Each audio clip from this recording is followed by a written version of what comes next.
రండి ప్రార్థన చేసుకుందాం.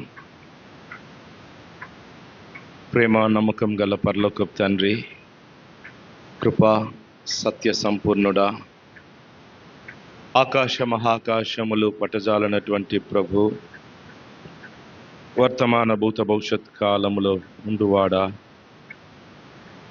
నీవు సర్వాధికారివి, సర్వాధిపతి, శ్రీమంతుడు, అద్వితీయ సత్య దేవుడు, నీవే రాజులకు రాజు, ప్రభులకు ప్రభు అయిన పరమ తండ్రి, నీకు సాగిలపడుతూ నమస్కరిస్తూ నిన్ను స్తుతించుచు నిన్ను కీర్తిస్తూ కొనియాడుచున్నాము.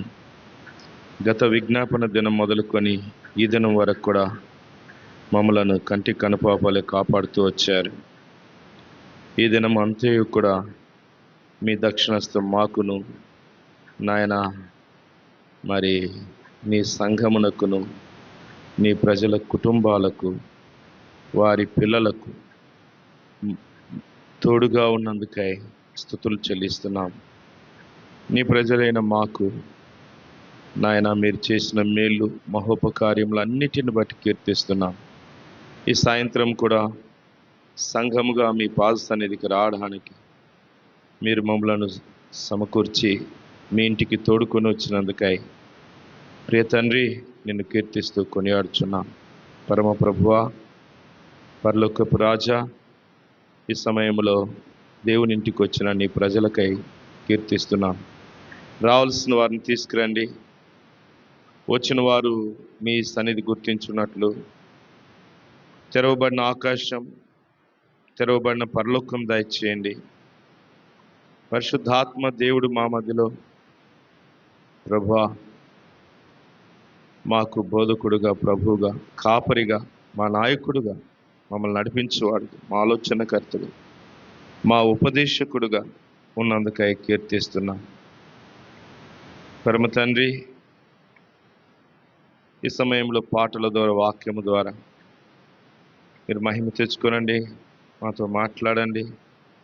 తద్వారా ప్రార్థన ఆత్మ భారము, ప్రార్థన శక్తి, ప్రార్థనలో నిలకడ, మెలకువ, విశ్వాసం, ప్రార్థనలో సామర్థ్యముతో కూడిన ప్రార్థన, శక్తితో కూడిన ప్రార్థన ప్రభువుకి ప్రీతికరమైనది, తండ్రి అంగీకరింపతగినది. అటు ప్రార్థన ఆత్మతో మమ్మల్ని నింపండి. మేము ప్రార్థించున్నప్పుడు ముందుగా మేము పొంది ఉన్నామని నమ్ముచున్నాము. మాకు సహాయం చేయండి.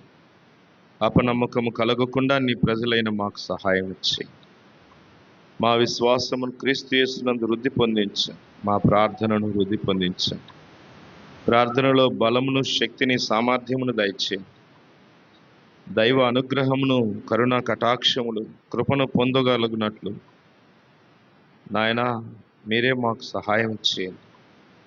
ఎట్టి ప్రార్థనకు, నీ ప్రజలకు, సంఘానికి వ్యతిరేకమైన అపవాది క్రియలు నజరేయుడైన యేసుక్రీస్తు నామములో బంధిస్తున్నాం. పరమందు మీరు బంధించినందుకై స్తుతులు చెల్లిస్తున్నాం.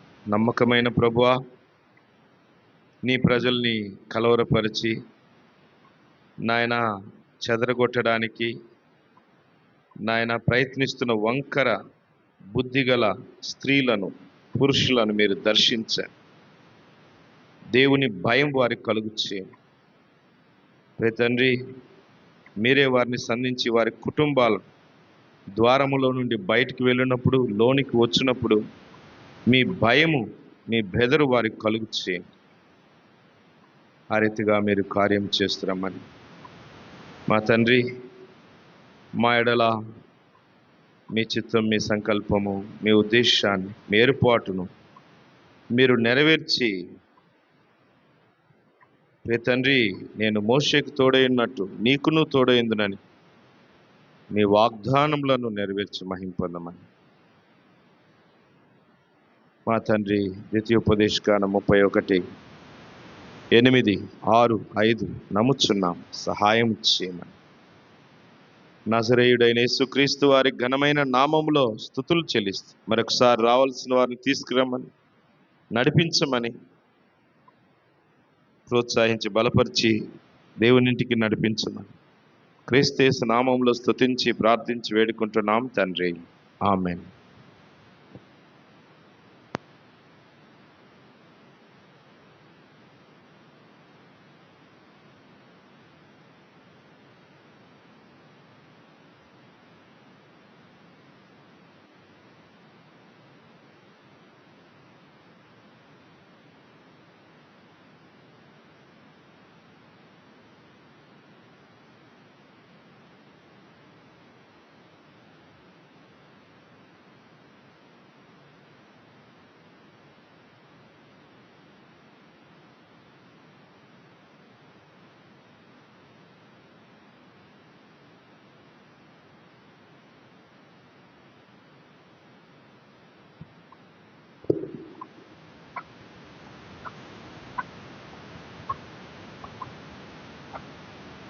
పాట సంఖ్య 510.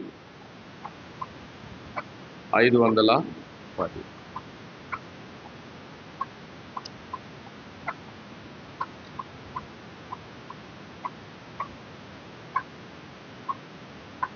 మరొక పాటల పుస్తకంలో 504. భయపడకుము నీవు యుద్ధము యొక్కవ.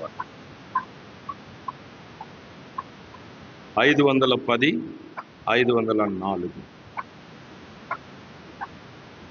భయపడకుము నీవు యుద్ధము యెహోవాదే, నిశ్చయము జయము నీదే.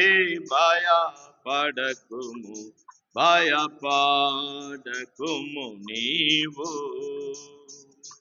గర్జించు సింహము వలె శత్రువు నీపై నిబడ జూచుచుండే. గర్జించు సింహము వలె శత్రువు నీపై నిబడ జూచుచుండే. నది వలె నీపై పారవచ్చును, నది వలె నీపై పారవచ్చును. యుద్ధము యెహోవాదే, భయపడకు. యుద్ధము యెహోవాదే, భయపడకు. భయపడకుము నీవు.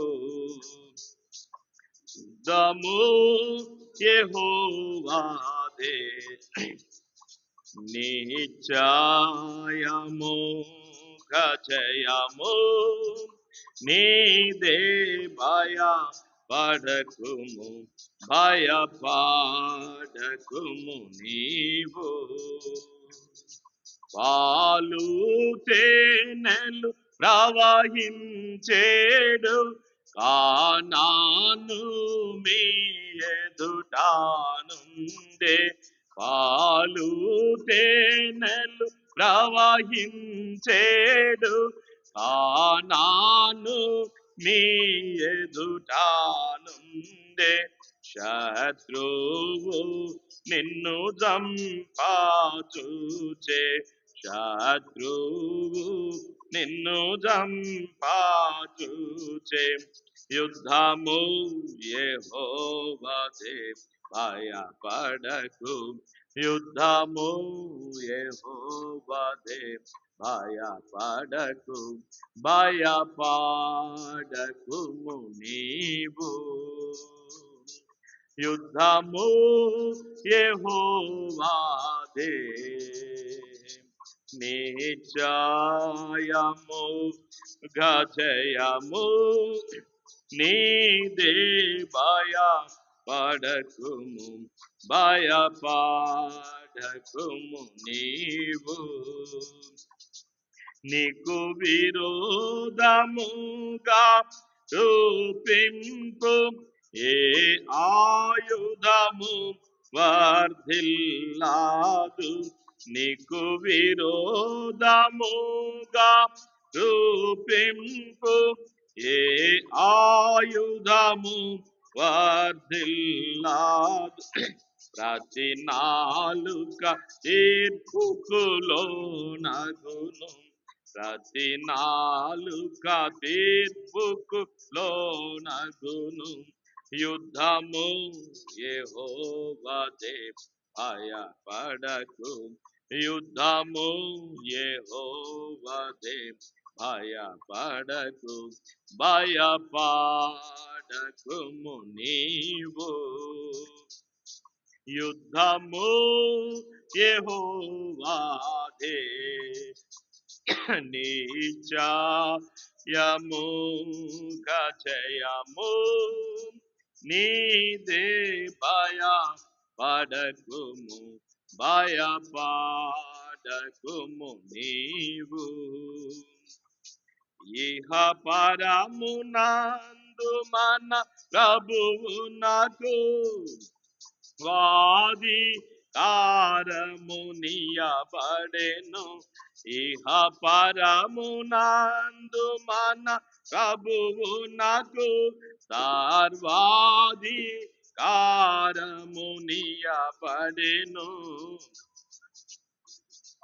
నిధి నీతోయుండును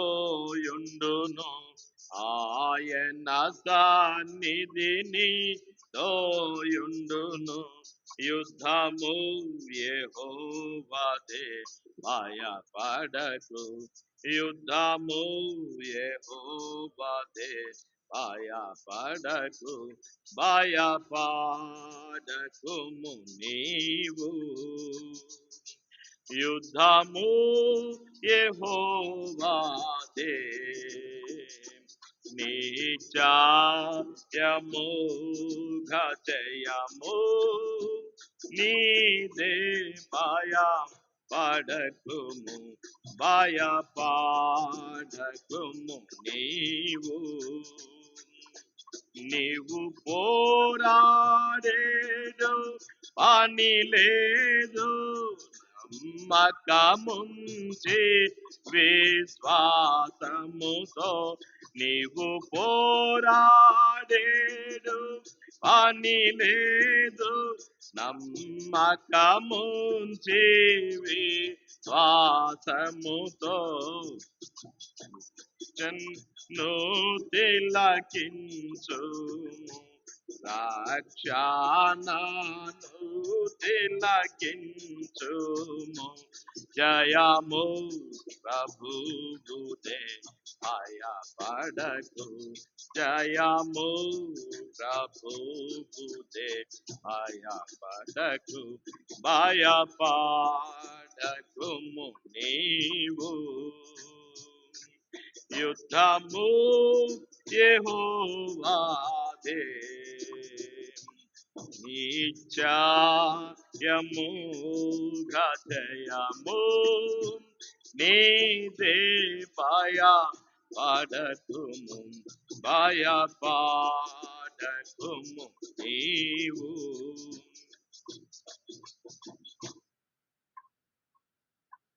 పాట సంఖ్య 662 667 మరొక పాటల పుస్తకంలో 652 మన జీవితం అంతయు అనుక్షణము యుద్ధమే 667 652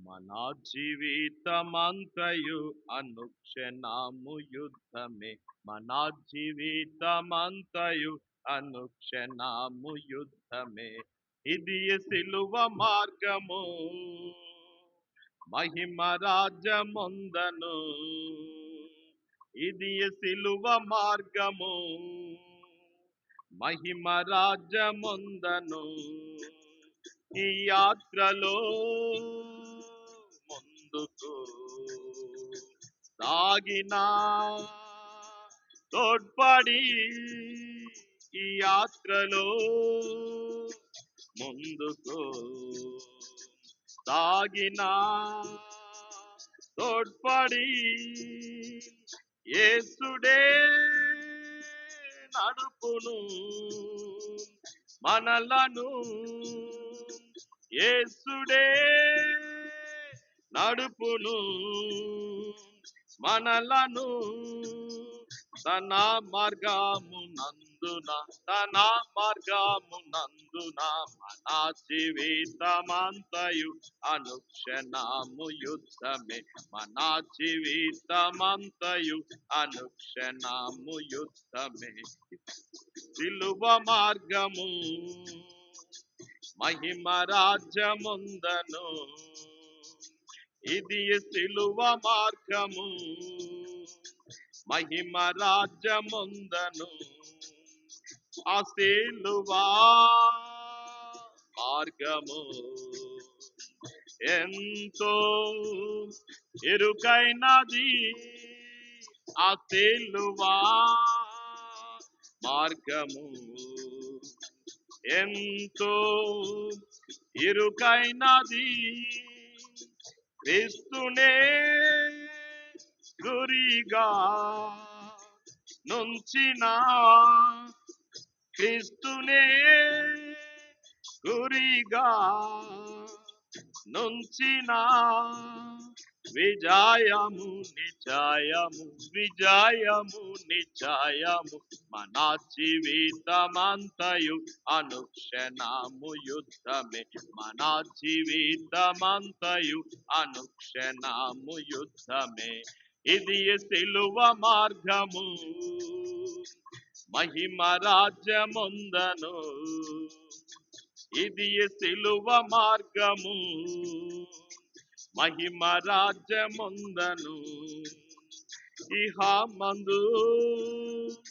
శ్రమలు రానున్నా మహిమలో ఇహ మందు శ్రమలు రానున్నా మహిమలో ఎన్నదాగినవే కావుగా ఎన్నదాగినవే కావుగా క్రీస్తే దుఃఖము బాపును క్రీస్తే దుఃఖము బాపును మన జీవితమంతయు అనుక్షణము యుద్ధమే మన జీవితమంతయు అనుక్షణము యుద్ధమే ఇది సిలువ మార్గము మహిమ రాజ్యముందను ఇది సిలువ మార్గము మహిమ రాజ్యముందను ఈ జగతిలో కష్టములు బాధలు కలిగిన ఈ జగతిలో కష్టములు బాధలు కలిగిన ధైర్యము విడువక యుందుము ధైర్యము విడువక యుందుము జయించే ప్రభువు ఇహమును జయించే ప్రభువు ఇహమును మన జీవితమంతయు అనుక్షణము యుద్ధమే మన జీవితమంతయు అనుక్షణము యుద్ధమే ఇది సిలువ మార్గము మహిమ రాజ్యముందను ఇది సిలువ మార్గము మహిమ రాజ్యముందను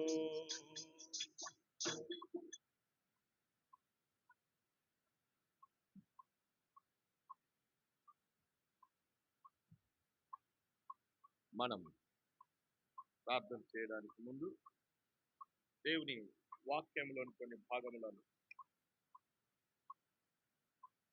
చదివి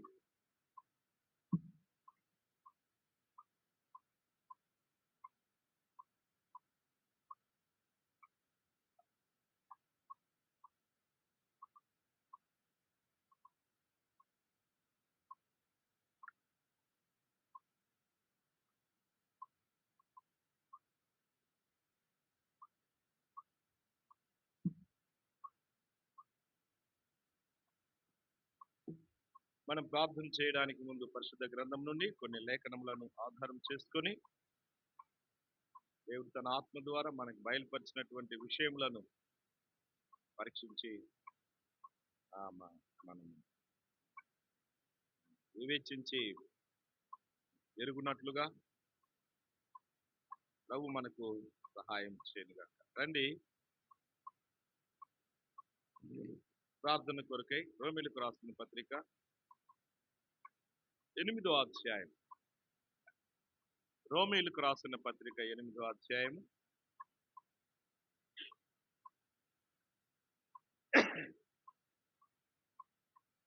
26వ వచనం మనమందరం కలిసి చదువుదాం. రోమీయులకు రాసిన పత్రిక 8వ అధ్యాయం 26వ వచనాన్ని మనమందరం కలిసి స్పష్టంగా రండి చదువుకుందాం. అటువలే ఆత్మయు మన బలహీనతను చూచి సహాయము చేయుచున్నాడు. ఏలయనగా మనం యుక్తంగా ఎలాగూ ప్రార్థన చేయవలెనో మనకు తెలియదు గాని ఉచ్చరింప సౌఖ్యము కాని మూలుగులతో ఆ ఆత్మ తానే మన పక్షంగా విజ్ఞాపనము చేయుచున్నాడు. మరొక భాగాన్ని చదువుదాం. కొరింథీయులకు రాసిన మొదటి పత్రిక 14వ అధ్యాయం. కొరింథీయులకు రాసిన మొదటి పత్రిక 14వ అధ్యాయం.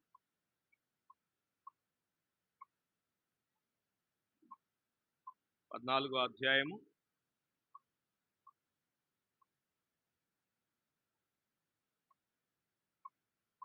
15వ వచనం మనందరం కలిసి చదువుకుందాం. కొరింథీయులకు రాసిన మొదటి పత్రిక 14వ అధ్యాయము 15వ వచనాన్ని మనమందరం కలిసి రండి.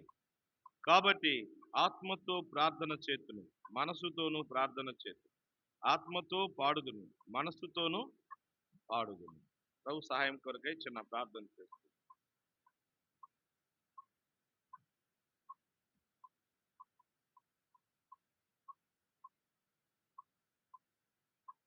ప్రేమగల తండ్రి,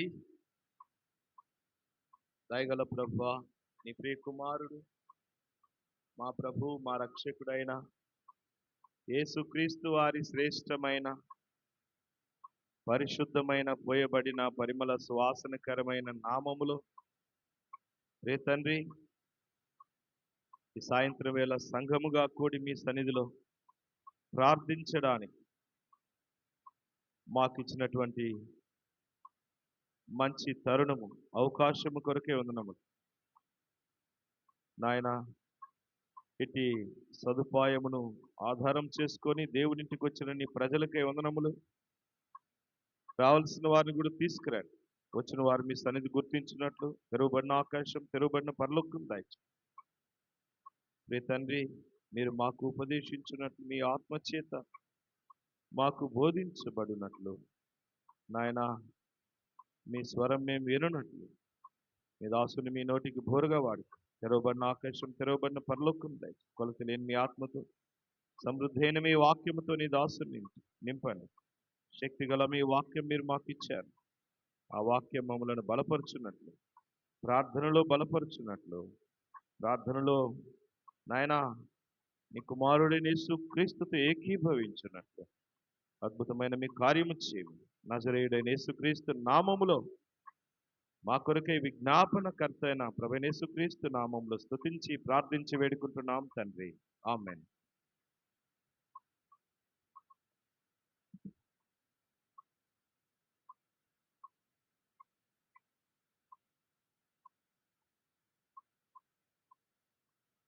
మనం చదువుకున్నటువంటి 2 భాగములు. మొదటి భాగం రోమీయులకు రాసిన పత్రిక 8వ అధ్యాయము 26వ వచనం. ఇందులో మనము ఒక చిన్న మాటని మనం చూస్తాం. అటువలే ఆత్మయు మన బలహీనతను చూచి సహాయము చేయుచున్నాడు. ఏలయనగా మనం యుక్తంగా ఎలాగూ ప్రార్థన చేయవలెనో మనకు తెలియదు గాని ఉచ్చరింప సౌఖ్యము కాని మూలుగులతో ఆ ఆత్మ తానే మన పక్షంగా విజ్ఞాపనము చేయుచున్నాడు. ఇక్కడ ఆ ఆత్మ తానే మన పక్షంగా ఏం చేస్తున్నాడు? విజ్ఞాపన చేస్తున్నాడని రాయబడింది. విజ్ఞాపన. సో కనుక మనము సంఘ ప్రార్థన అనగా విజ్ఞాపన ప్రార్థన అని అర్థం. విజ్ఞాపన చేసేటువంటిది, సంఘముగా విజ్ఞాపన చేసేది. విజ్ఞాపన అంటే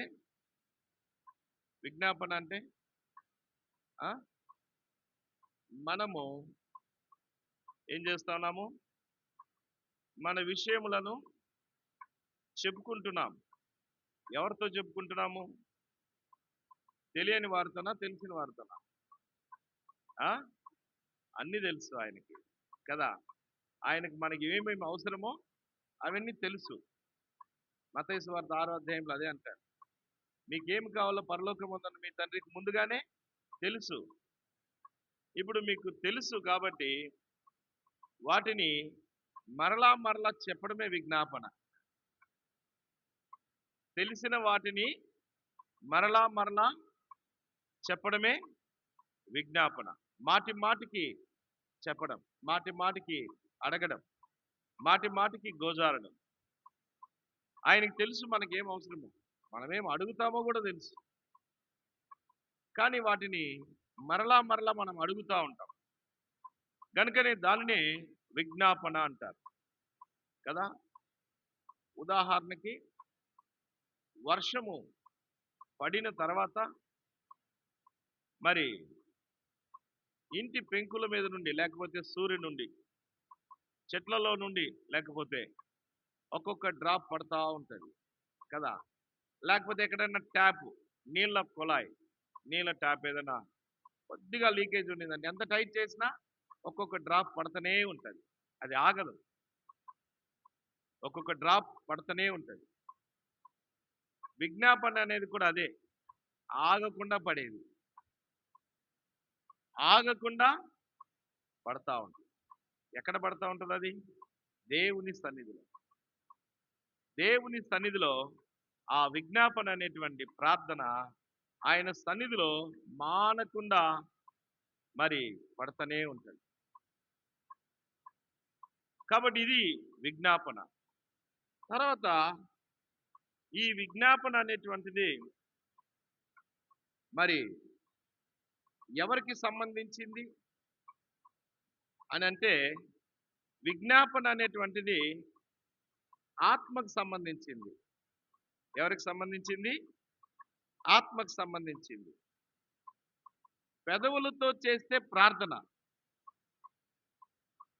హృదయములో చేస్తే ప్రార్థన, ఆత్మతో చేస్తే విజ్ఞాపన. ఆత్మతో చేస్తే విజ్ఞాపన, హృదయములో, మనసుతో, పెదవులతో చేసేటువంటి వాటిని ప్రార్థన, మనవులు, అడగడము అంటారు. అయితే ఆత్మతో చేసేటువంటి దానిని విజ్ఞాపన అంటారు. ఎందుకు చెప్పండి? ఆత్మతో చేసేటువంటిది బయటికి కనబడదు, బయటికి కనబడదు. ఇప్పుడు పరలోకములో ప్రభువైన యేసుక్రీస్తు తండ్రి కుడిపార్శ్వమున కూర్చొని ఏం చేస్తున్నాడు? విజ్ఞాపన చేస్తున్నాడు. ఎవరికైనా కనబడుతుందా? కనబడదు. అయితే అది వినబడుతుంది, కనబడుతుంది ఒకరికి. ఎవరికి? దేవునికి. దేవునికి మాత్రమే కనబడుతుంది. దానినే మనము నిర్గమాకాండములో చూస్తాం. నిర్గమాకాండము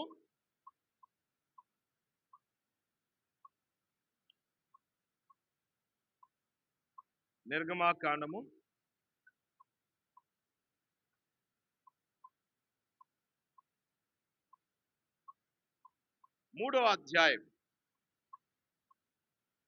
7వ వచనం నుండి చదవండి. మరియు యెహోవా ఇట్లనెను, నేను ఐగుప్తులోనున్న నా ప్రజల బాధను నిశ్చయముగా చూచి తిని, పనులలో తమ్మును కష్టపెట్టు వారిని బట్టి వారు పెట్టిన మొరను వింటిని. వారి దుఃఖములు నాకు తెలిసే ఉన్నవి.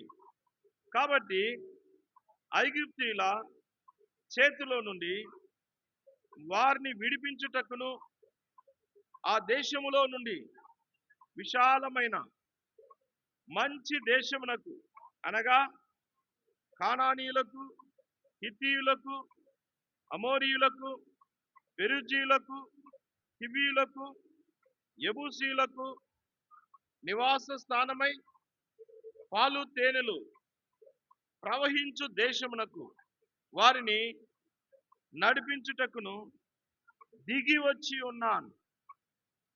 ఐగుప్తులో ఏం చేశాడంట? ఏం చూశాడంట? నా ప్రజలను నా ప్రజల బాధను నిశ్చయముగా చూస్తిని. వారు పెట్టినటువంటి మొరను, వారి దుఃఖము నాకు తెలుసు. నా ప్రజల యొక్క బాధను చూశాను. వారు పెట్టిన మొర, వారికి కలిగిన దుఃఖము నాకు తెలుసు. కదా, ఎవరికి తెలుసు అంటే అది దేవునికి ఒక్కడికే తెలుసు, మానవులకి అర్థం కాదు కదా. అందుకే మొదటి సమూయేలు గ్రంథంలో ఒక స్త్రీ దేవుని ప్రార్థించడానికి వచ్చింది. ఆమె ప్రార్థన చేస్తా ఉంది. ఆమె దేవుని సన్నిధిలో మోకరించింది. అయితే ఆమె ఎలాగూ ప్రార్థిస్తుంది అని చూసినప్పుడు 10వ వచనం, మొదటి అధ్యాయం 10, 11 చదవండి. బహు దుఃఖాక్రాంతురాలై వచ్చి యెహోవా సన్నిధిని ప్రార్థన చేయుచు బహుగా ఏడ్చుచు, సైన్యములకు అధిపతియగు యెహోవా, నీ సేవకురాలనైనా నాకు కలిగి ఉన్న శ్రమను చూచి నీ సేవకురాలనైనా నన్ను మరొక జ్ఞాపకం చేసుకొని నీ సేవకురాలనైనా నాకు మగపిల్లను దయచేసిన ఎడల వాని తల మీదకి క్షౌరపు కత్తి ఎన్నటికి రానియక వాడు బ్రతుకు దినములన్నిటను నేను వానిని యెహోవాకు నీకు అప్పగింతునని మొక్కుబడి చేసుకొనెను. ఆమె యెహోవా సన్నిధిని ప్రార్థన చేయుచుండగా ఏలి ఆమె నోరు కనిపెట్టుచుండెను. ఏలైనగా అన్న తన మనస్సులోనే చెప్పుకొనుచుండెను. ఆమె పెదవులు మాత్రం కదులుచుండి ఆమె స్వరము వినబడకయుండెను గనుక ఏలి ఆమె మత్తురాలై ఉన్నదనుకున్నాడు. ఏమి ప్రార్థన చేసిందో 11వ వచనంలో వివరంగా రాసిందో, అయితే ఎలాగూ ప్రార్థన చేసిందో 12వ వచనంలో 13వ వచనంలో వివరంగా రాశాడు కదా. ఏమని ప్రార్థన చేసిందో 11వ వచనంలో తేటగా వివరంగా ఉంది. అయితే 12వ వచనంలోకి వచ్చేసరికి ఆమె ఎలాగూ చేసిందంట, మనస్సులో చేసింది. 13వ వచనంలోనికి వచ్చేసరికి ఏం కనపడుతున్నాయంట, ఆమె పెదవుల కదలిక కనపడతా ఉంది. ఆమె ప్రార్థన మాటలు వినబడట్లా, ఆమె పెదవులు మాత్రం కదులుతా ఉన్నాయి కదా. కొంతమంది హృదయంలో వ్యాకులము చెంది వారు దుఃఖాన్ని అణుచుకోలేక వారు ఏడుపుని బయటికి తీసుకువెళ్ళినప్పుడు వారి శరీరం అంతా కదులుతుంది, వారి పెదవులు కదులుతాయి, కంటిలో నుండి నీరు కారుతుంది. కానీ దుఃఖము కంటి నీటి ద్వారా వారికి ఉన్నటువంటి ఆ యొక్క వేదన ద్వారా, హృదయములో నుండి వచ్చేటువంటి వేదన వారిని ఏం చేస్తుంది, ఒక్కసారి కదిలిస్తుంది అని అట్లా కదిలింపొచ్చేస్తుంది. లోనున్నటువంటి వేదన బయటికి చెప్పుకోలేదు. కాబట్టి ఈ ప్రార్థన అనేది, విజ్ఞాపన అనేటువంటిది ఆత్మలో నుండి వచ్చేటువంటిది, ఆత్మలో నుండి వస్తుంది. ఆత్మలో నుండి వచ్చే ప్రార్థనకి ఏమి కనపడదు, ఏం చేస్తున్నారో అర్థం కాదు.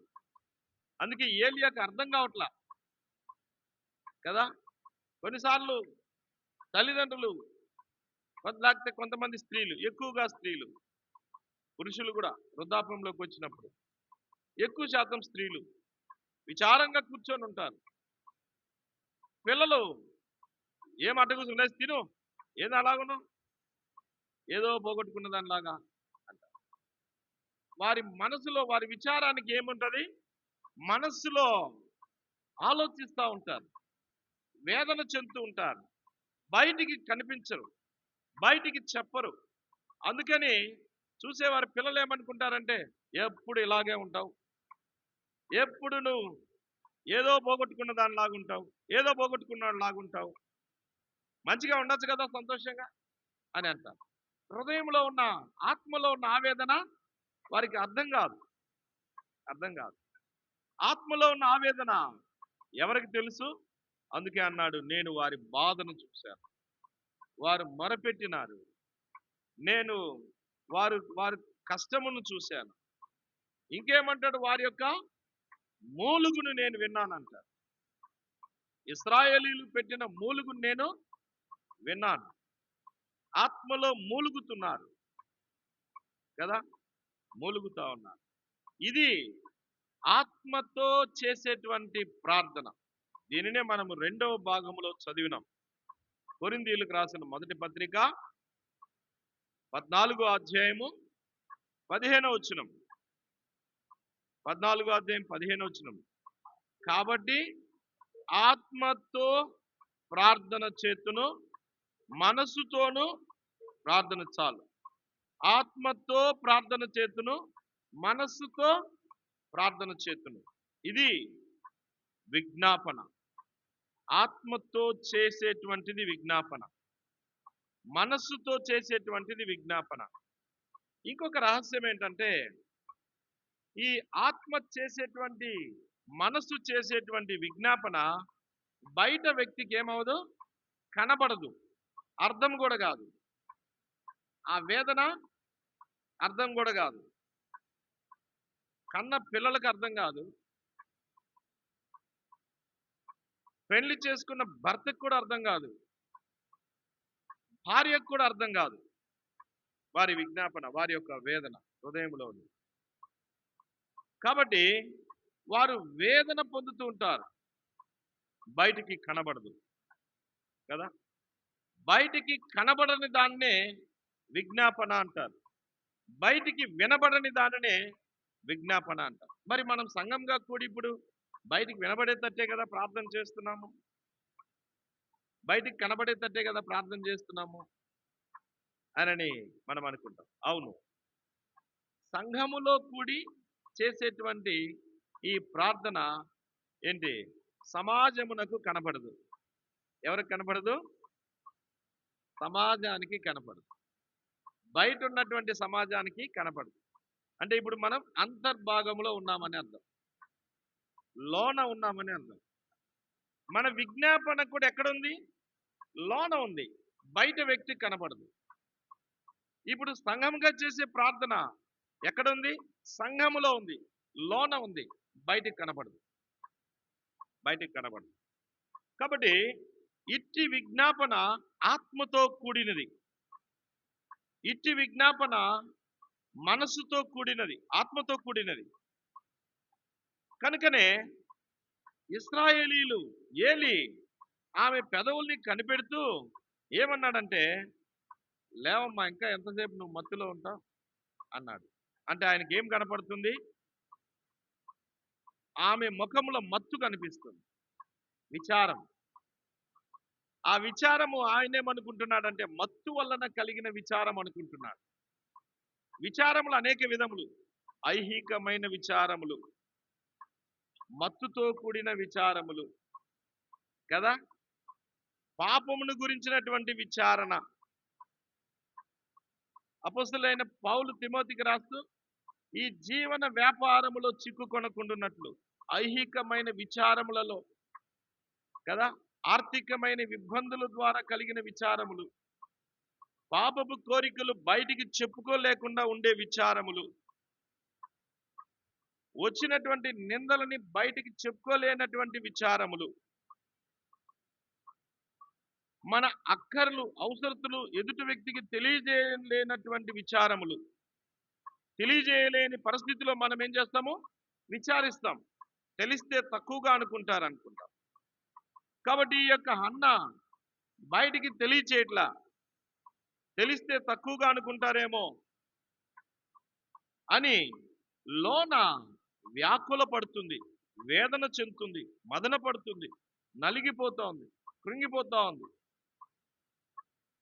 గనుకనే ఆయనకి ఆమె మత్తురాల్లాగా కనపడింది కదా.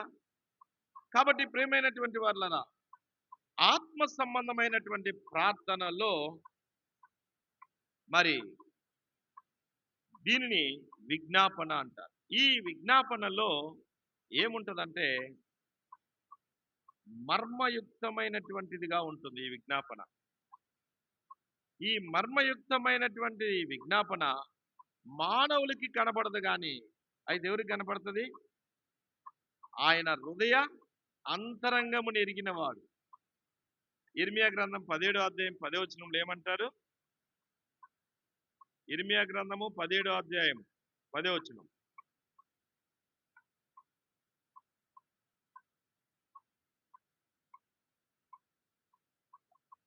ఒకని ప్రవర్తనను బట్టి వాని క్రియల ఫలము చొప్పున ప్రతీకారము చేయుటకు యెహోవాను నేను హృదయమును పరిశోధించువాడను, అంతరింద్రియములను పరీక్షించువాడను. ఎక్కడ ఈయన ఏం పరీక్షిస్తాడంట? హృదయాన్ని, అంతరింద్రియములను. ఇప్పుడు హృదయాన్ని, అంతరింద్రియములను పరీక్షించువాడు అనగా ఏం చేస్తున్నాడు? ఆయన హృదయమును, అంతరంగాన్ని ఆయన చూస్తా ఉన్నాడు, ఆయన చూస్తున్నాడు. ఇంకా సొలొమోను చెప్తాడు 17వ అధ్యాయం సామెతల గ్రంథం 17వ అధ్యాయం 3వ వచనం ఏమంటాడంటే వెండికి మోస తగినది, బంగారమునకు కొలిమి తగినది, హృదయ పరిశోధకుడు యెహోవాయే. హృదయాన్ని పరిశోధించేవాడు యెహోవా, హృదయ అంతరింద్రియములను పరిశోధించేవాడు యెహోవా. కాబట్టి ఇప్పుడు ఇశ్రాయేల్ యొక్క హృదయం ఎవరికి కనపడింది? యెహోవా ఆయనకు కనబడి. మోషేకి కనబడిందా? కనబడలా. మోషేకి కనబడలేదు.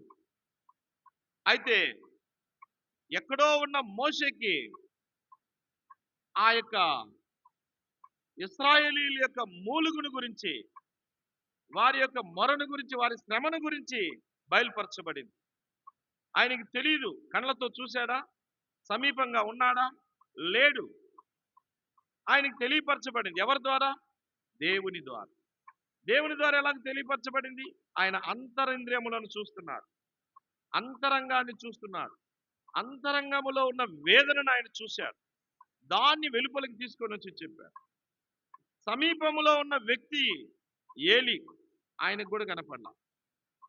అంటే ఈ విజ్ఞాపన అనేటువంటిది సమీపంగా ఉన్నా కనపడదు, దూరంగా ఉన్నా కూడా కనబడదు. అది కేవలము అంతరంగములోనిదై అంతరింద్రియములను పరీక్షించే, పరిశోధించే దేవునికి తప్ప ఏ మానవుడు దాన్ని గుర్తించలేడు. గుర్తించలేని కారణము చేత ఎన్నో పేర్లు పెడతారు. నువ్వు తాగుబోతు లాగున్నావు, నువ్వు మత్తురాలు లాగున్నావు అని అంటారు కదా. పేర్లు పెడతారు, గుర్తించకపోగా పేర్లు పెడతారు. కాబట్టి ప్రభు దాన్ని ఎరిగినవాడు, దాన్ని చూస్తున్నటువంటి వాడు. అందుకే ఆయనకి ఏమని పేరంటే హెబ్రీయులకు రాసిన పత్రిక 7వ అధ్యాయం, హెబ్రీయులకు రాసిన పత్రిక 7వ అధ్యాయము 25వ వచనం. ఈయన తన ద్వారా దేవుని యొద్దకు వచ్చువారి పక్షంన విజ్ఞాపనము చేయుటకు నిరంతరము జీవించుచున్నాడు గనుక వారిని సంపూర్ణంగా రక్షించుటకు శక్తిమంతుడై ఉన్నాడు. ఎవరంటైనా విజ్ఞాపనము చేయువారి పక్షంగా నిరంతరము జీవించుచున్నటువంటి వాడును, వారిని సంపూర్ణంగా రక్షించుటకు శక్తిమంతుడైనటువంటి దేవుడు. చూసారా? విజ్ఞాపన చేసేటువంటి దేవుడు. ఆ విజ్ఞాపన చేయడానికి ఎవరి పక్షంగా? దేవుని యొద్దకు వచ్చు వారి పక్షంగా, దేవుని సన్నిధికి వచ్చు వారి పక్షంగా కదా. దేవుని సన్నిధికి వచ్చు వారి పక్షంగా ఆయన విజ్ఞాపన చేయవాడును, విజ్ఞాపన చేయుటకు నిరంతరము జీవిస్తున్నవాడు. ఇప్పుడు చెప్పండి, దేవుడు యేసుక్రీస్తు ప్రభువారు నిరంతరం ఎందుకు జీవిస్తున్నాడంట? దేవుని పక్షంగా, దేవుని యొద్దకు వచ్చి వారి పక్షంగా విజ్ఞాపన చేయడానికి. అంటే దాని అర్థం ఏంటి? నిరంతరం ఆయన విజ్ఞాపన చేస్తున్నాడని అర్థం. ఒక రోజు కాదు, 2 రోజులు కాదు. అన్న ఎన్నో సంవత్సరాల నుండి విజ్ఞాపన చేసింది. దేవుని ఇంటికి వచ్చినప్పుడు ఏటేట విజ్ఞాపన చేసింది. సంవత్సరం విజ్ఞాపన చేసింది. విజ్ఞాపన చేసి ఇంటికి వెళ్ళి దుఃఖముతో, వ్యాకులముతో సతమతం అవుతా ఉన్నింది. దేవుని ఇంటికి వచ్చినప్పుడు విజ్ఞాపన చేసింది. కాబట్టి ఈయన సంవత్సరానికి ఒకసారి విజ్ఞాపన చేసేవాడు కాదు. ఈయన నిరంతరము విజ్ఞాపన చేస్తున్నాడు. నిరంతరం విజ్ఞాపన చేస్తున్నాడు. చూడండి, ఆ ప్రభు మరి లూకా సువార్త 22వ అధ్యాయంలో, లూకా సువార్త 22వ అధ్యాయము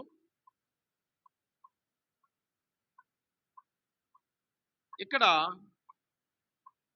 పేతురుతో మాట్లాడుతూ ఒక విషయాన్ని చెప్తాడు, ఆ రహస్యాన్ని చెప్తాడు. 22వ అధ్యాయము 31 నుండి 31, 32, 33, 34. సీమోను, సీమోను, ఇదిగో సాతాను మిమ్మును పట్టి గోధుమల వలె జల్లించుటకు మిమ్మును కోరుకొనేను గాని నీ నమ్మిక తప్పిపోకుండునట్లు నేను నీ కొరకు వేడుకొంటిని. నీ మనసు తిరిగిన తర్వాత నీ సహోదరులను స్థిరపరచుమని చెప్పాను. అయితే అతడు, ప్రభువా, నీతో కూడా చెరలోనికిని మరణమునకును వెలుటకు సిద్ధముగా ఉన్నానని ఆయనతో అనగా, ఆయన, పేతురు, నీవు నన్నెరుగనని ముమ్మారు చెప్పు వరకు నేడు కోడి కుయ్యదని నీతో చెప్పుచున్నాను. ఇక్కడ చూడండి, పేతురుతో మాట్లాడుతున్నాడు యేసుక్రీస్తు ప్రభువారు. పేతురుతో ఏమంటున్నాడంటే, సీమోను, సీమోను, ఇదిగో సాతాను మిమ్మును పట్టి గోధుమల వలె జల్లించడానికి మిమ్మల్ని కోరుకొనేను అన్నాడు.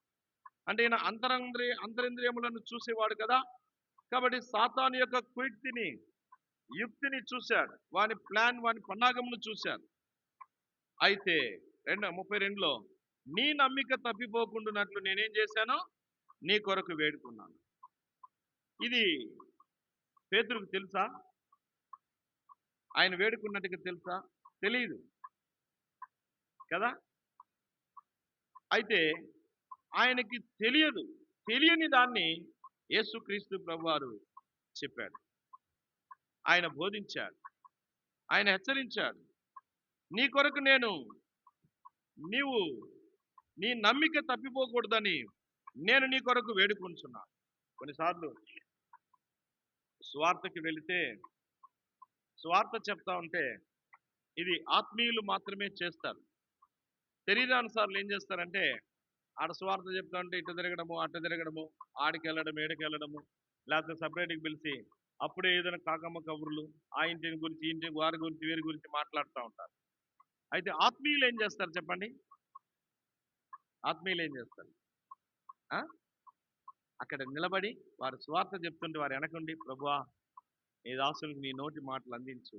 మనసులో ఆ మాటలు ఒక్కరైనా రక్షించబడాలి. అతను ఈ మాటలకి ఎవరు కూడా వ్యతిరేకించకూడదు. దీన్ని ఎవరు తిరస్కరించకూడదు. ఎలాంటి వ్యతిరేకత ఇక్కడ స్థలంలో జరగకూడదు. ఇక్కడ నీ మహిమ, నీ భయము, నీ భీతి ఇక్కడున్న ప్రజలకు పుట్టించు. ఇక్కడున్న ప్రజలను ఆకర్షించు. ఒక్క మాట అయినా వారి చెవిలో పడాలి, వారు విశ్వసించాలి, వారు మరి స్వీకరించబడాలి, నీ వాక్యం అంగీకరించాలి అని మనస్సులో ప్రార్థన చేస్తూ ఉంటారు. పాట పాడుతుంటే కూడా, ప్రభువా, ఈ పాట ద్వారా ఒక వ్యక్తిని నువ్వు ఆకర్షించు అని మనస్సులో ప్రార్థన చేస్తాను. ఇది ఎవరు చేస్తారు? ఆత్మీయులు. శరీరానుసారులు ఏం చేస్తారు? వారు కొంతమంది పాట పాడుతున్నారు, చూసేవా? ఎట్ట పాడుతున్నారు చూసేవా? అసలు ఏదైనా రాగమా? నేను కానీ నన్ను చక్కగా పాడతా, పలానా ఆయనకి ఇస్తే చక్కగా పాడతాడు, అన్నిట్లో కనపడాలనుకుంటా ఉంటారు అని ఈడు గొణుగుతూ ఉంటాడు. సువార్త చెప్తాను చూసావా? ఆ సువార్త ఏమన్నా ఎట్లా చెప్తున్నాడు చూసావా? దానికి ఏమన్నా తోక తొండం ఏమైనా ఉందా? చూసావా? ఇలాంటి వాళ్ళని వాడుకుంటాడు ఈ సేవకుడు. ఇలాంటి వాళ్ళని ఇక్కడ నిలబెడతారు. అవసరమా? బయటకు వచ్చినప్పుడు ఎట్లాంటి వాళ్ళని బాగా స్పష్టంగా తెలిసిన వాళ్ళు అందరు అన్ని విధాలుగా ఆరితేరిన వారిని వాడుకోవాలి. ఇలాగ విమర్శ చేస్తూ ఉంటారు శరీరానుసార్లు. అయితే ఆత్మానుసార్లు ఏం చేస్తారు? ప్రభువా ఒక్క మాట అయినా, ఒక్క వ్యక్తినైనా దర్శించాలి. ఒక్క మాట అయినా నీ మాటలు ఇన్ని విడుదల చేస్తున్నావు. ఈ మాటల్లో ఒక్క మాట అయినా ఒక వ్యక్తి యొక్క హృదయాన్ని తెరువు ప్రభువా అని మనస్సులో విజ్ఞాపన చేస్తాడు. యేసు ప్రభు అదే చేశాడు. తనతోనే ఉన్నాడు పేతురు. సాతాను కోరుకున్నాడు. వెంటనే ప్రభు విజ్ఞాపన చేశాడు. ప్రభువా వీని నమ్మిక తప్పుకోకూడదు. తండ్రి వీని నమ్మిక తప్పుకోకూడదు. పేతురుకు తెలియదు.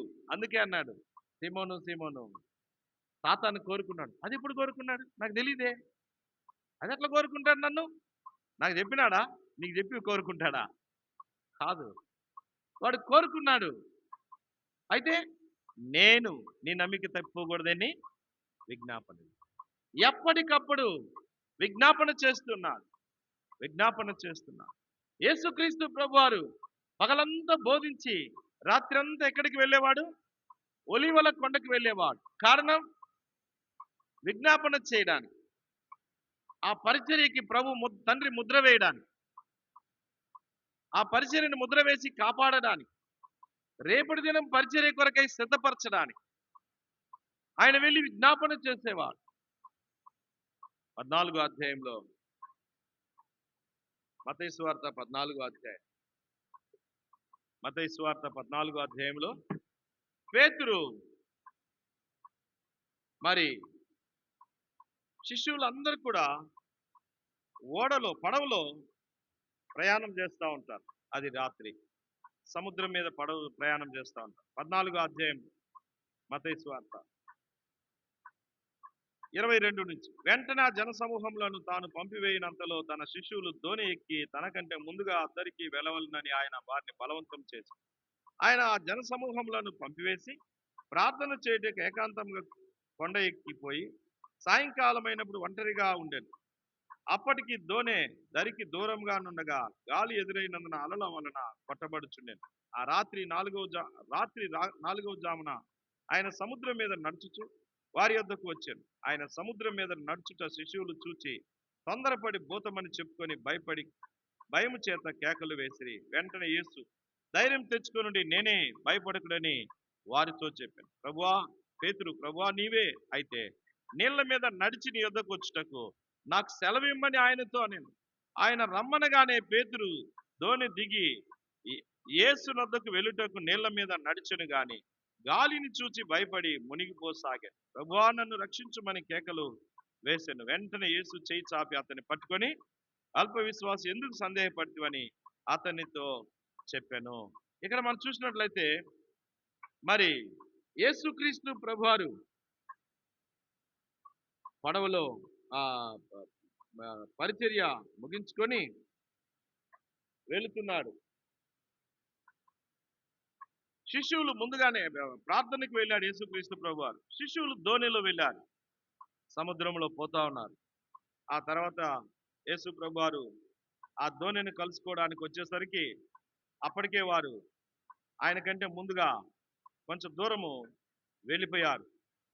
వారు వెళ్ళిపోయిన తర్వాత ఈయన మరి అప్పటికే దోణె దూరంగా ప్రయాణం చేసింది 24లో.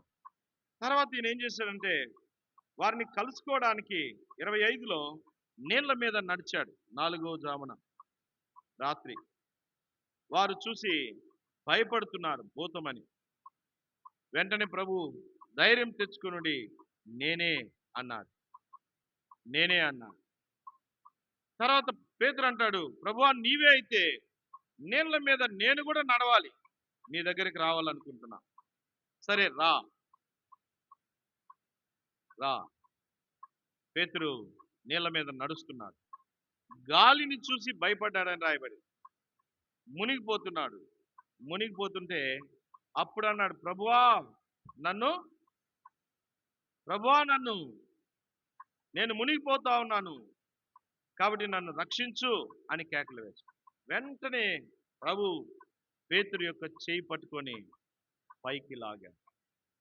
అంటే విజ్ఞాపన అనేటువంటిది ఏం చేస్తుంది అంటే, ఒక వ్యక్తిని, మునిగిపోతున్న ఒక వ్యక్తిని మునిగిపోకుండానట్లుగా పైకి లాగుతుంది.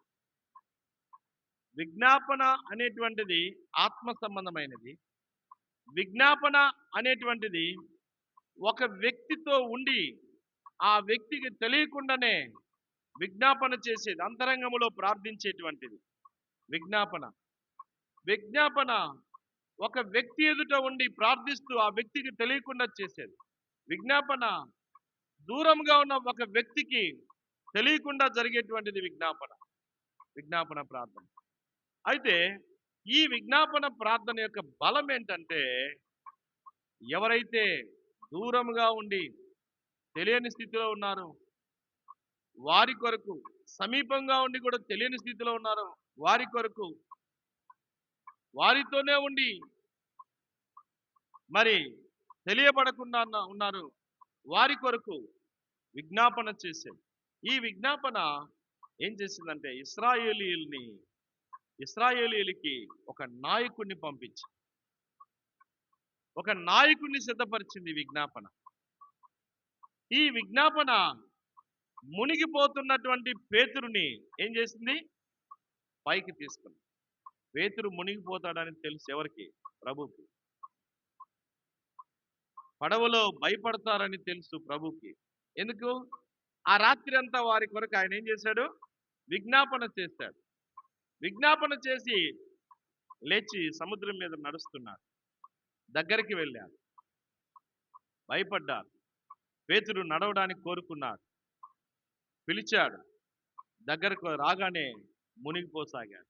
అప్పుడు కేక వేశాడు. అంటే విజ్ఞాపన సమయోచితమైన సహాయాన్ని ఇస్తుంది. విజ్ఞాపన దీర్ఘకాలముగా వ్యాకులముతో, దుఃఖముతో ఉన్నటువంటి వ్యక్తులకు విమోచన ఇస్తుంది. ఇశ్రాయేలు ఈ మూలుగు, ఈ శ్రమ, ఈ బాధ ఎంతకాలంది? 400 ఏండ్లు, 430 ఏండ్లు వారి విజ్ఞాపన.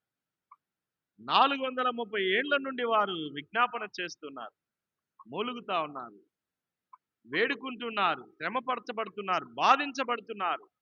తర్వాత వారికి బయలుపడుతుంది. తర్వాత అన్న యొక్క విజ్ఞాపన ఎంతకాలంది? 8 సంవత్సరాలుగా విజ్ఞాపన, తర్వాత జవాబు. అయితే పేతురు యొక్క విజ్ఞాపన ఎంతకాలం నుండి? క్షణమే. అక్కడ కనుక పేతురుకి ఒక వారం టైం ఇస్తే ఏమవుతుంది? వారం తర్వాత వింటే ఏమవుతుంది? ప్రభు కనుక వారం తర్వాత బాడీ కూడా దొరకదు, చేపలన్నీ తినేస్తాయి. అంటే మనసుతో, ఆత్మతో కూడిన విజ్ఞాపనకి జవాబు ఉంది. ప్రత్యుత్తరం ఇస్తాడు. అయితే ఒక్కొక్క దానిని బట్టి, ఒక్కొక్క సందర్భంలో ఆయన ప్రత్యుత్తరం ఇస్తాడు, అవసరమును బట్టి. 430 ఏండ్లు ఉండాల్సినటువంటి సందర్భం ఏంటంటే, దేవుడు వాగ్దానం చేశాడు, ఆయన నోటి నుంచి చెప్పాడు కదా. అందుకొరకు 400 సంవత్సరాలు అంటే వాగ్దానం నెరవేర్చడానికి ఆయన వెయిట్ చేశాడు. ఎందుకు ఆలస్యం అవుతుందని చెప్తున్నాను. రెండవ విజ్ఞాపన, అన్న విజ్ఞాపనకి ఎందుకు ఆలస్యమైంది అంటే, ఆ విజ్ఞాపన ప్రభువుకి యోగ్యమైనదిగా, అంగీకారమైనదిగా, ప్రభువుకి ఉపయోగకరమైనదిగా, ప్రభు సేవకి, పరిచర్యకి ఉపయోగకరమైనదిగా ఆమె ఎరుగునట్లుగా, ఆమెకి గ్రహింపు వచ్చే వరకు వెయిట్ చేశాడు. అందుకొరకు ఆలస్యం చేశాడు. ఇక్కడ పేతురుకి చేసినటువంటి ప్రభువా అనగానే ఎందుకు చేయించాడంటే, ఇప్పుడేంటినా ప్రాణం కొన ఊపిరితో ఉన్నాడు, చస్తాడు విడిచిపెడితే. వెంటనే జవాబు ఇచ్చాడు. అక్కడేమో వాగ్దానం నెరవేర్చడానికి ఇశ్రాయేలుకి, ఏమికేమో ప్రభు ఉద్దేశంలో ఆమె ఎరగాలని, ఇక్కడేమో ఆయన ప్రాణాన్ని కాపాడాలని. పేతురు యొక్క ప్రాణాన్ని కాపాడి ఇంకేం చేశారు చూడండి. అంటే పైకెత్తినాడంట. పైకెత్తి విజ్ఞాపన ఒక వ్యక్తిని, 3 విషయాలు మనం చూస్తాం. విజ్ఞాపన అనేటువంటిది ఇశ్రాయేలుని స్వతంత్రులుగా చేసింది. విజ్ఞాపన అనేటువంటిది హన్నాను ఏం చేసింది? ఫలవంతమైనటువంటి స్త్రీగా చేసింది. ఫలించున్నట్లుగా ఆమెని సిద్ధపరిచింది. విజ్ఞాపన అనేటువంటిది పేతురుని ప్రాణము నుండి రక్షించింది. తర్వాత విజ్ఞాపన రక్షించి తర్వాత ఏం చేస్తుందో తెలుసా? 16వ అధ్యాయం, మత్తయి సువార్త 16వ అధ్యాయము 19వ వచనం. పరలోక రాజ్యం యొక్క తాళపు చెవులు నీకు ఇచ్చేది. నువ్వు భూలోకమందు దేనిని బంధించుదువో అది పరలోకమందు బంధింపబడు, భూలోకమందు దేని విప్పుదువో అది పరలోకమందును విప్పబడునని అతనితో చెప్పాడు. ఈ విజ్ఞాపన చేసిన తర్వాత తన తన పైకెత్తి ఇప్పుడు ఏం చేశాడంటే తనకు తాళం ఇచ్చాడు, పరలోకపు తాళంని. ఒక మన ప్రభు సన్నిధిలో చేసే విజ్ఞాపన ప్రార్థన ఏం చేస్తుందంటే వాగ్దానమును నెరవేరుస్తుంది మొదట, రెండవది ఒక వ్యక్తిని ఫలింపజేస్తుంది, మూడవది ఒక వ్యక్తిని బ్రతికిస్తుంది, నాలుగవది ఒక వ్యక్తిని పైకెత్తుతుంది. పేతుర్ని పైకెత్తాడు. ఐదవదిగా ఒక వ్యక్తికి ఆ విజ్ఞాపన ఏం చేస్తుందంటే పరలోకపు తాళపు చెవిని ఆ వ్యక్తికి ఇచ్చేస్తుంది. ఆరవదిగా ఈ విజ్ఞాపన ప్రార్థన ఏం చేస్తుందో తెలుసా? అపోస్తల కార్యములు 2వ అధ్యాయం, అపోస్తల కార్యములు 2వ అధ్యాయము 4వ వచనం. అందరూ పరిశుద్ధాత్మతో నిండిన వారై ఆ ఆత్మ వారికి వాక్శక్తి అనుగ్రహించిన కొలది అన్య భాషలతో మాట్లాడసాగిరి. 14 చదువు.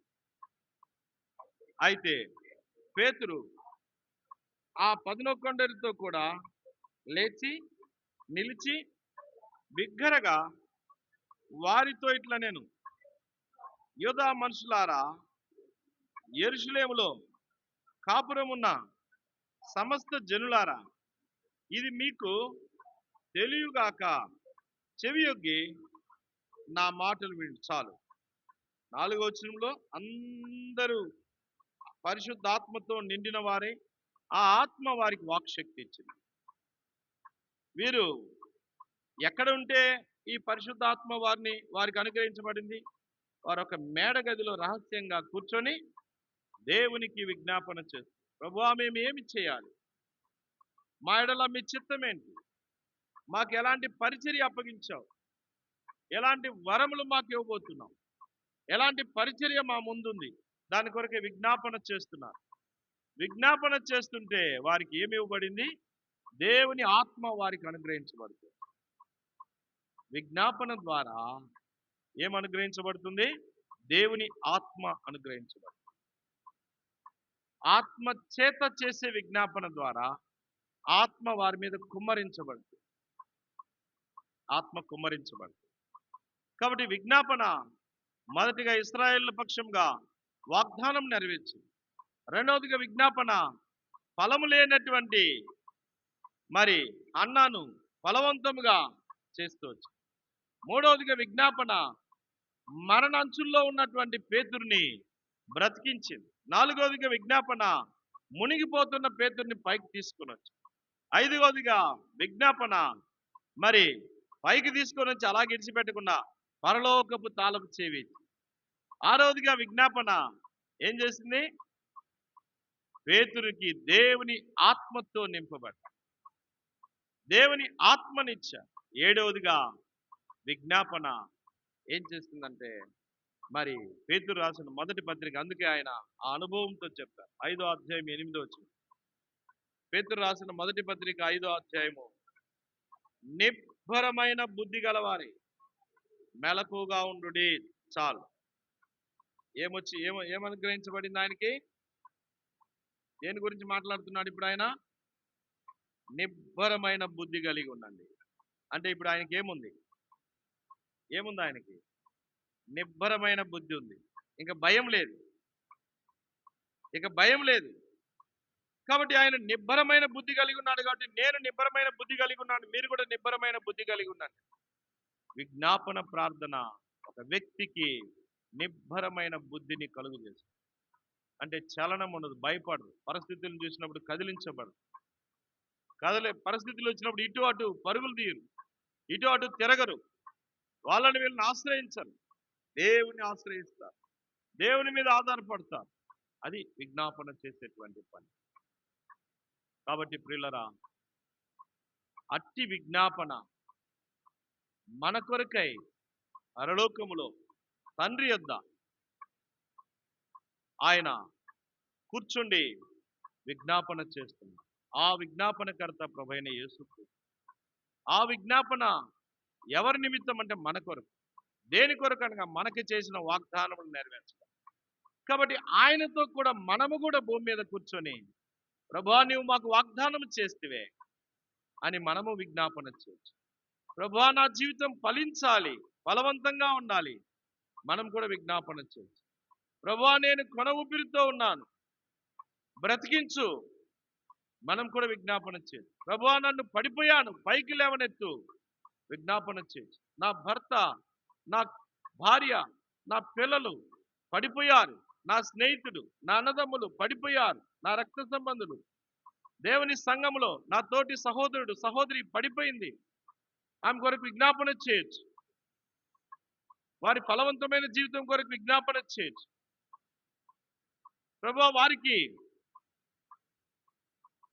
ప్రభువా నాకు ప్రార్థనలో పరలోకపు తాళపు చెవి నాకివ్వు. నేను భూమి మీద దేన్ని బంధిస్తే అది బంధించబడాలి, ఏది విప్పితే మీ నామంలో అది విప్పబడాలి. ఆ అధికారం నాకు కూడా దయచేయి, విజ్ఞాపన చేయొచ్చు. అంతేకాదు, ప్రభువా నీ ఆత్మతో నన్ను కూడా నింపు, ఆ ఆత్మ నా హృదయంలో కూడా కుమ్మరించు.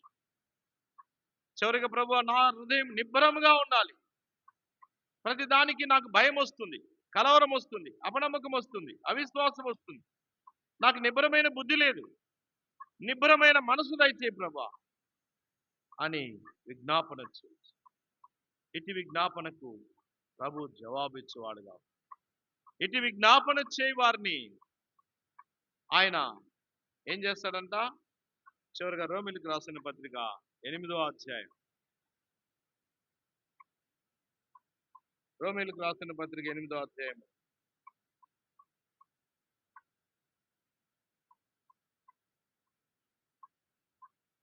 15వ వచనం.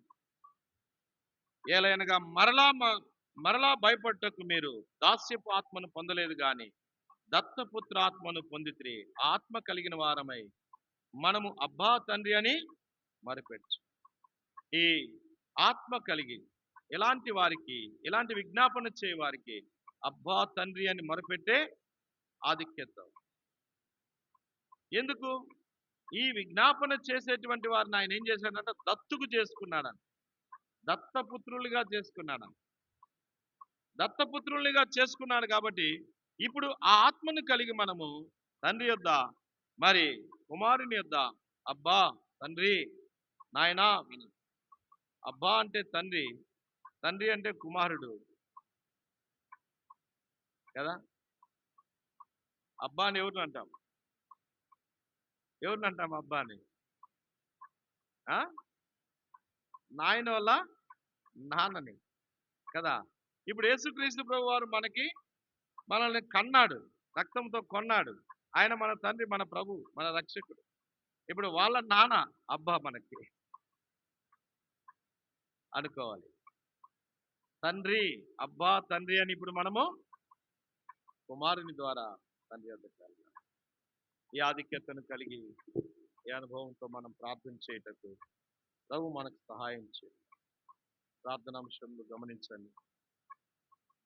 ప్రవచితమైతే ఈ వారి కార్యక్రమాలు అన్నిటి కొరకై ప్రార్థన చేయండి. ప్రవచితమైతే ఆదివారం పరిచర్య కొరకై ప్రార్థన చేసి అనంతరం ఉన్నటువంటి సువార్త ఆదివారం సాయంకాలం 4 గంటలకి మందిరం దగ్గరికి వస్తే 5 గంటలకు మనం సువార్తకు వెళ్తాము. ఈ ఏరియాది ఆజాద్ నగర్లో సువార్త. తర్వాత అక్కడ సువార్త అనంతరము 7 గంటలకి అక్కడ ఉన్న సాల్మన్ ఆయన దావీదుని గృహంలో కొడుకు దాని కొరకు ప్రార్థన చేయండి. తర్వాత కొన్ని ఏయ్, నన్ను వాస్తు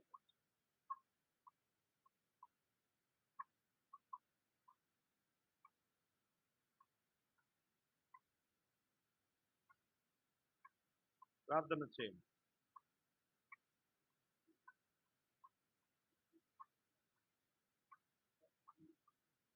భూమి మీదను సర్వాధికారం కల తండ్రి, అత్యున్నత సింహాసనం మీద ఆసీనుడమైన దేవా, నీకెంతో వందనాలు చెల్లిస్తాం తండ్రి.